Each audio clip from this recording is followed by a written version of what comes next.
নমস্কাৰ, আপোনালোক সকলোকে প্ৰফুল্ল অসম ইউটিউব চেনেললৈ স্বাগতম জনাইছোঁ। যদি আপোনালোক চেনেলটোলৈ প্ৰথমবাৰৰ বাবে আহিছে, প্লিজ চেনেলটো ছাবস্ক্ৰাইব কৰি দিব, ভিডিঅ'টো এটা লাইক কৰি দিব আৰু লগৰ বন্ধু-বান্ধৱীসকলক শ্বেয়াৰ কৰি দিব। এতিয়া যিসকলে অসম বন বিভাগৰ নতুন এডভাৰটাইজমেণ্টৰ বাবে অপেক্ষা কৰিছে, তেওঁলোকৰ বাবে বহুত এটা ভাল খবৰ। অসম বন বিভাগত নতুনকৈ Forester grade 1, forest guard, AFPF আৰু গেম ৱাচাৰ নতুন পদ মুকলি হ'ব আৰু খুব কম দিনৰ ভিতৰতে এডভাৰটাইজমেণ্ট আহি যাব। গতিকে যিসকলে নতুন এডভাৰটাইজমেণ্টৰ বাবে অপেক্ষা কৰিছে, তেওঁলোকৰ বাবে বহুত এটা ভাল খবৰ। এতিয়া আপোনালোকৰ বহুতৰে মনত এটা প্ৰশ্ন, সেইটো হৈছে যে অসম বন বিভাগৰ যিটো ফৰেষ্ট গাৰ্ড পদ আছে, সেই ফৰেষ্ট গাৰ্ডৰ যিটো চিলেকশ্যন প্ৰচেছ, সেই তাত আপোনালোকৰ নদৌৰিলেও হৈ যায় নেকি? আপোনালোকে ভাবি থাকে যে ফৰেষ্ট গাৰ্ডৰ বাবে দৌৰিব নালাগে, মাত্ৰ 26 কিলোমিটাৰ যদি ৱাকিং টেষ্ট আছে, সেই ৱাকিং টেষ্টটো পাছ কৰিলে হৈ যায়। এতিয়া বহুতে ভাবি আছে। এতিয়া আপোনালোকৰ অসম বন বিভাগৰ যিটো ফৰেষ্ট গাৰ্ড পদ আছে, তাৰ যিটো চিলেকশ্যন প্ৰচেছ আৰু আপোনালোকৰ BTC ফৰেষ্টৰ যিটো চিলেকশ্যন প্ৰচেছ, সেইটো সম্পূৰ্ণ বেলেগ। এতিয়া বহুতে আপোনালোকক ক'ব বিচাৰে, আজি অলপমান দিন আগত যেতিয়া BTC ফৰেষ্টত নতুনকৈ নিযুক্তি হৈছিল, তাত আপোনালোকৰ যি ফৰেষ্ট গাৰ্ড আছিল, সেই ফৰেষ্ট গাৰ্ডৰ যি চিলেকশ্যন প্ৰচেছ, তাত প্ৰথম আপোনালোকৰ ৰিটেন টেষ্ট হৈছিল, তাৰপিছত আপোনালোকৰ 26 কিলোমিটাৰ ৱাকিং টেষ্ট হৈছিল। এতিয়া আপোনালোকৰ অসম বন বিভাগৰ যিটো ফৰেষ্ট গাৰ্ড আছে, তাৰ যিটো চিলেকশ্যন, সেই চিলেকশ্যনটো একেই হ'ব নেকি? বহুতৰে মনত প্ৰশ্ন। এতিয়া আপোনালোকৰ অসম বন বিভাগৰ যিটো ফৰেষ্ট গাৰ্ডৰ পদ আছে, তাৰ যিটো চিলেকশ্যন প্ৰচেছ, তাত টোটেল ষ্টেপ থাকে 4টা। আপোনালোকৰ যিটো ফাৰ্ষ্ট ষ্টেপ, সেইটো হৈছে ফিজিকেল টেষ্ট।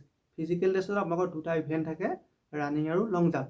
ল'ৰাসকলে দৌৰিব লাগে 3200 মিটাৰ আৰু ছোৱালীসকলে দৌৰিব লাগে 1600 মিটাৰ। তাৰপিছত আপোনালোকৰ যিটো লং জাম্প, ল'ৰাসকলে 16.5 ফুট লং জাম্প মাৰিলে এক্সিলেণ্ট আৰু ছোৱালীসকলে 12 ফুট 10 ইঞ্চি লং জাম্প মাৰিলে এক্সিলেণ্ট।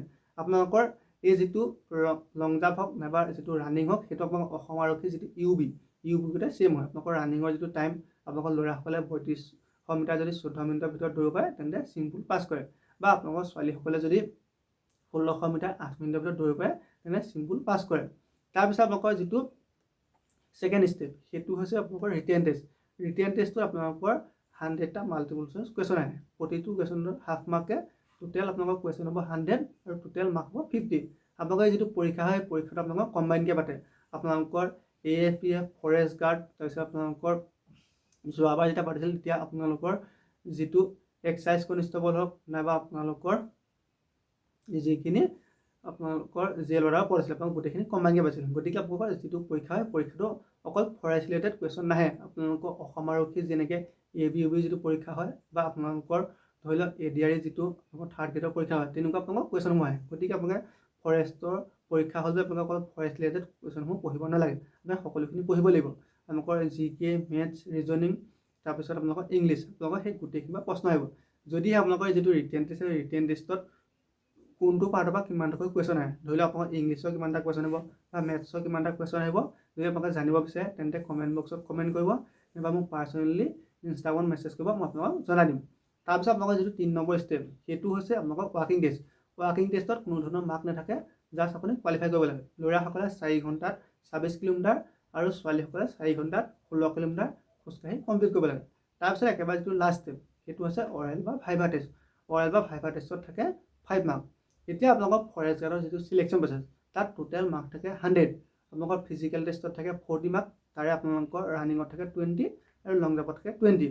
তাৰপিছত আপোনালোকৰ ৰিটেন টেষ্টত থাকে 50 মাৰ্ক, তাৰপৰা আপোনালোকৰ অৰেল বা ভাইভা টেষ্টত থাকে 5 মাৰ্ক আৰু NCCত থাকে 5 মাৰ্ক। আপোনালোকৰ NCCৰ বাবে কোনো ধৰণৰ পোষ্ট ৰিজাৰ্ভেশ্যন নাথাকে। আপোনালোকৰ যদি NCC চাৰ্টিফিকেট থাকে, তেন্তে 5 মাৰ্ক। যদি আপোনাৰ NCC C থাকে, তেন্তে আপুনি 5 মাৰ্ক। যদি NCC B থাকে, তেন্তে 3 মাৰ্ক। তাৰপিছত আপোনালোকৰ NCC যদি আপোনালোকৰ A চাৰ্টিফিকেট থাকে, তেন্তে 2 মাৰ্ক লাভ কৰিব। এতিয়া আপোনালোকৰ ফৰেষ্ট গাৰ্ডত নতুনকৈ যিখিনি পদ মুকলি হ'ব, সেইখিনি পদৰ যিটো চিলেকশ্যন প্ৰচেছ, সেই চিলেকশ্যন প্ৰচেছটো এনেকুৱা হ'ব। আৰু BTC ফৰেষ্টৰ যিটো চিলেকশ্যন প্ৰচেছ, সেই চিলেকশ্যন প্ৰচেছটো নিমিলে। গতিকে যিসকলে অসম বন বিভাগৰ নতুন এডভাৰটাইজমেণ্টৰ বাবে অপেক্ষা কৰি আছে, তেওঁলোকৰ বাবে বহুত এটা ভাল খবৰ। আপোনালোকৰ ফৰেষ্ট গাৰ্ডতো নতুন পদ মুকলি হ'ব। তাৰপিছত যিসকলৰ হাইটটো অলপ কম আছে, তেওঁলোকৰ বাবে এইটো এটা ভাল খবৰ।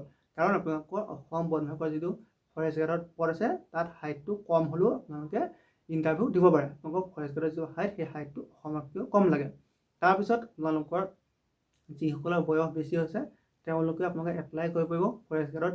আপোনালোকৰ যিটো বয়স, সেই বয়সটো জেনেৰেল কেণ্ডিডেটসকলৰ 18 পৰা 40 বছৰ। তাৰপিছত ST SC সকলে 5 বছৰ আৰু OBC MOBC কেণ্ডিডেটে 3 বছৰ এজ চিলেকশ্যন পায়। আৰু আপোনালোকৰ বাবে এটা ভাল খবৰ, সেইটো হৈছে আপোনালোকৰ ফৰেষ্ট গাৰ্ডত যেতিয়া সোমাব, আপোনালোকৰ ট্ৰেইনিং কমপ্লিট কৰাৰ পিছতে আপোনালোকে কান্ধত এটা ষ্টাৰ লগাব পাৰে। বহুতে আপোনালোকক সুধি থাকে ফৰেষ্ট গাৰ্ডৰ ষ্টাৰ থাকে নে নাথাকে। আপোনালোকৰ ফৰেষ্ট গাৰ্ডৰ এটা ষ্টাৰ থাকে। গতিকে আপোনালোকে যদি ফৰেষ্ট গাৰ্ডত সোমাম বুলি ভাবিছে তেন্তে এতিয়াৰ পৰা নিজকে ভালদৰে সাজু কৰক। ধন্যবাদ।